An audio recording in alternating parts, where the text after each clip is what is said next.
Audio Jungle. The Tacoma is fully redesigned for the 2024 model year, which marks the mid-size pickup truck's fourth generation. Along with inheriting a variant of the body-on-frame TNGA-F platform shared with the recently redesigned Toyota Tundra, the new Taco receives updated powertrains, more modern features, and a wider selection of trim levels, which includes the newly introduced Trailhunter that's geared towards people who enjoy overlanding. Folks interested in the Trailhunter and TRD Pro will have to wait even longer, as those top-spec trim levels won't reach dealerships until next spring due to the late availability of the hybrid powertrain. Inside, the redesigned Tacoma makes big strides in both design and packaging. The dashboard boasts nicer materials along with high-resolution screens and traditional switchgear.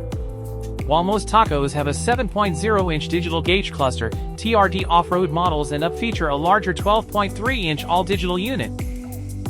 Speaking of seats, the TRD Pro offers an ISO dynamic seat with an air-over-oil system that's designed to better control body movement on uneven surfaces. Don't forget to subscribe, like, and leave me a comment to tell me how you found the car.